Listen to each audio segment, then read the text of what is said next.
Do South Africans hate other African nationalities, especially those who are within the borders of South Africa? Many people naming different words, xenophobic or Afrophobic, but I look at it differently. I try to look at it from a practicality standpoint. It's not just pure hate. It's not hate out of nothing, just like somebody wakes up and decides to hate somebody. But I think in any society, if mass migration happens and people go to a different location, I think in any society, it is bound to happen. It is bound to happen that there will be a conflict between the locals, the indigenous people. I think it's basic. It's logic. It has to be logic. To me, it sounds like it's just logic that if we have the whole map of Africa and one part of Africa has a lot of gold or a lot of resources and a lot of people move to that one specific area, at the end of the day, resources are going to be under strain. For instance, if one part of Africa has more resources,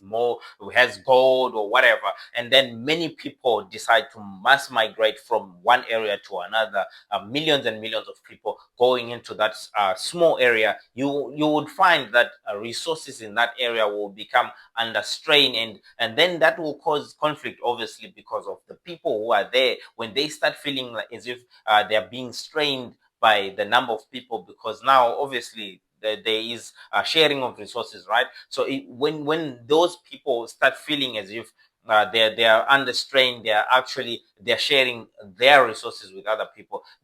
That's when the kind of hatred comes in, because those people will start feeling as if these other people who came afterwards are the ones who are causing the issues or the depletion of resources. So it is bound to happen. It's just not necessarily that it's just pure hate. Somebody just woke up and decided to hate someone because we are both Africans. We just hate each other. This is not only unique to South Africa. This is everywhere. It is bound to happen. If you do any kind of social studies, you will understand that it is bound to happen everywhere. In Ireland, if you go to Ireland, you hear Conor McGregor complaining about the migrants coming to take over the Irish people. If you go to Britain, it's the same thing. I mean, you hear the same complaints about migrants. If you go to United States of America, it's the same thing. Once mass migration occurs with people going into a specific area, it will create issues like that. It is bound to happen. So it's not necessarily just pure hate. For us to be able to address the issues that are facing the continent, that are facing Southern Africa, which is leading so many people from different nationalities to go to South Africa and cause the issues that is there. I think we have to look at it differently. We have to look at the truth of it, the cracks of the matter. So I feel like people who bring Pan-Africanism, we are brothers, we should embrace each other in these conversations, are actually missing the point of trying to solve the problem, because it feels like you're forcing your brotherhoodness on other people when the circumstances are not great.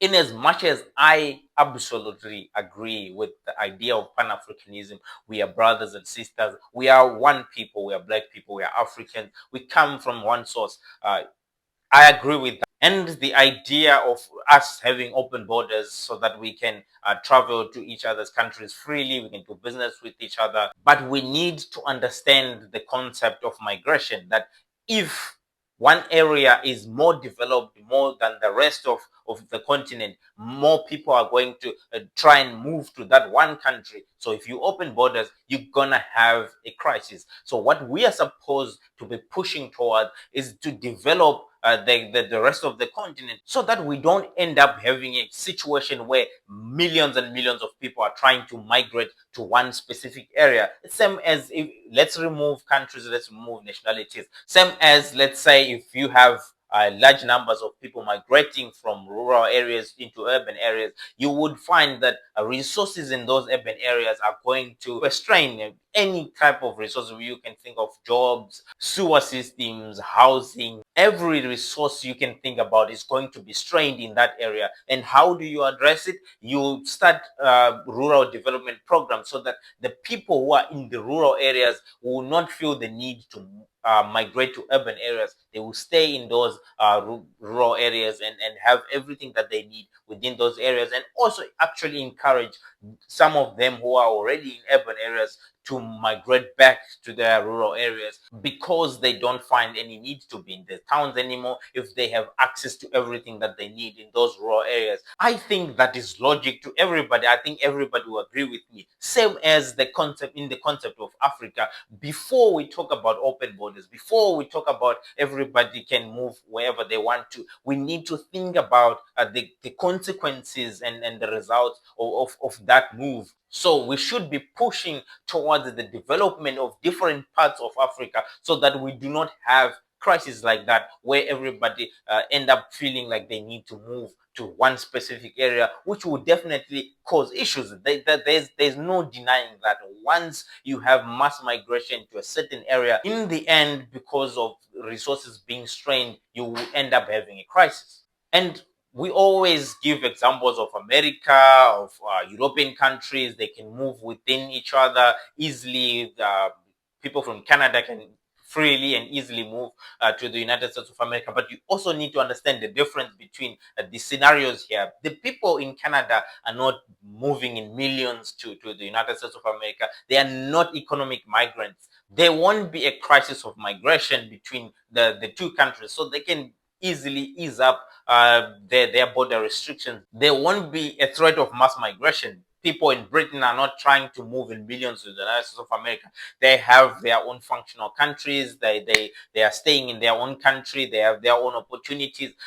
In only a few thousands, and some of them move for business. Some of them travel because they are highly skilled and they need to go work somewhere else. It won't result in a crisis such as underdeveloped country with a developed country. So we need to address that. As long as we have an equal footing between the countries, between Zimbabwe and South Africa, you cannot open the borders. It's not possible. We need to push for development of the rest of the African continent before we start talking about open borders. Everyone can move wherever they want. That solution is not sustainable. It's not sustainable at all, at all. What we must strive for, what I plead with our African brothers and sisters, no matter where you are from, whatever issues that we have as Africans, let's resolve them amicably, let's resolve them peacefully with love, is for us to come together, no matter whether you are South African or non-South African, to come together and find a solution so that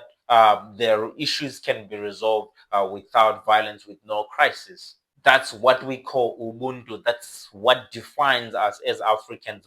But it does not necessarily mean we have to ignore the crisis. We have to find ways to handle it, but let's just handle it with one love as all Africans.